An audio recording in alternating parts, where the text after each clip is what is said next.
Tüm dünyada çeşitli şekillerde kutlanan 8 Mart Dünya Emekçi Kadınlar Günü ya da daha geniş kullanımıyla Dünya Kadınlar Günü. Peki hiç merak ettiniz mi? Neden 8 Mart'ı kutluyoruz? Tarihsel gelişimini sizler için derledik. Hazırsanız başlayalım.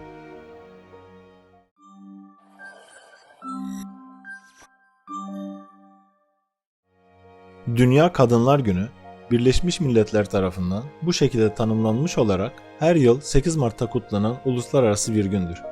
İnsan hakları temelinde kadınların siyasi ve sosyal bilincini geliştirmesine, ekonomik, siyasi ve sosyal başarılarının kutlanmasına ayrılmaktadır. Dünya Kadınlar Günü, kadın hakları hareketinde bir odak noktasıdır.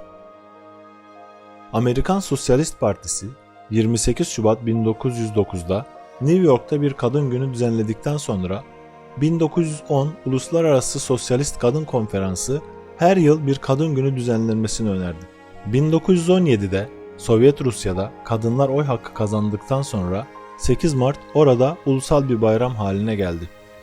Kadınlar Günü 1967'de feminist hareket tarafından benimsenene dek ağırlıklı olarak sosyalist hareketler ve komünist ülkeler tarafından kutlandı. 1975'te Birleşmiş Milletler tarafından da kutlanmaya başlandı. Günümüzde Dünya Kadın Günü bazı ülkelerde resmi tatildir. Bazı ülkelerde ise büyük ölçüde görmezden gelinir. Bazı ülkelerde protesto günüdür, bazılarında ise kadınlığı kutlayan bir gündür.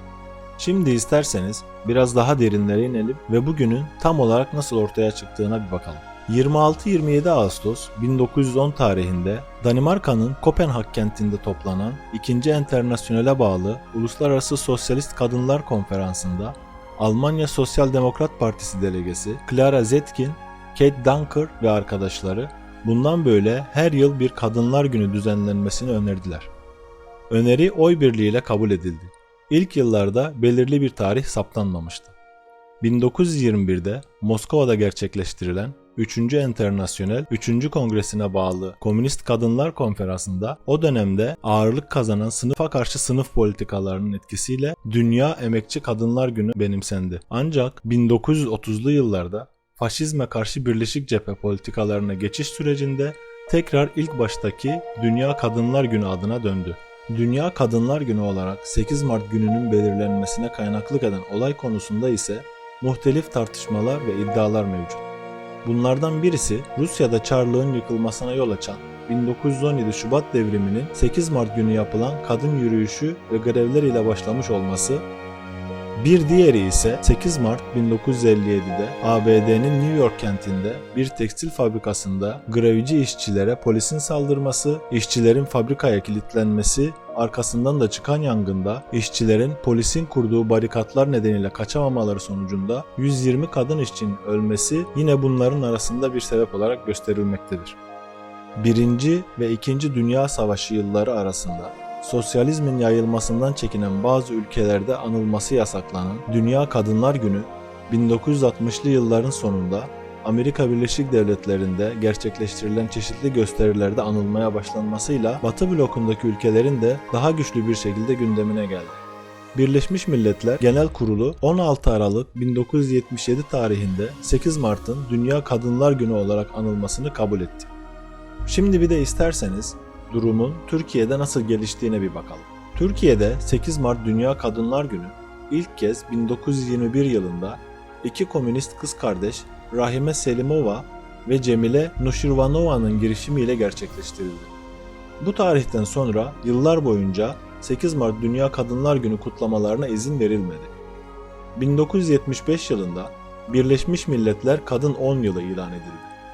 Türkiye'de bu kapsamda yer aldığı için 1975 yılında Türkiye'de Kadın Yılı Kongresi gerçekleştirildi.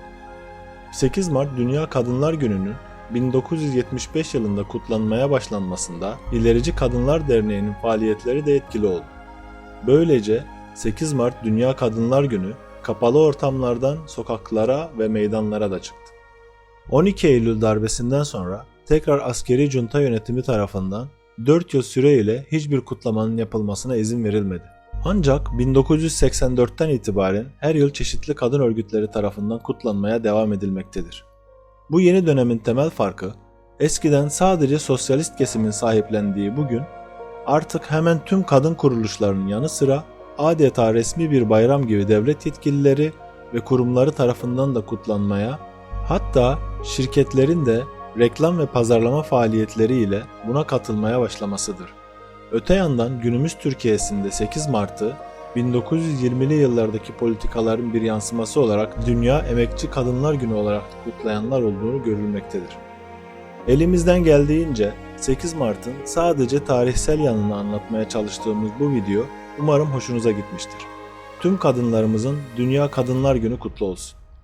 Sevgiyle kalın, takipte kalın.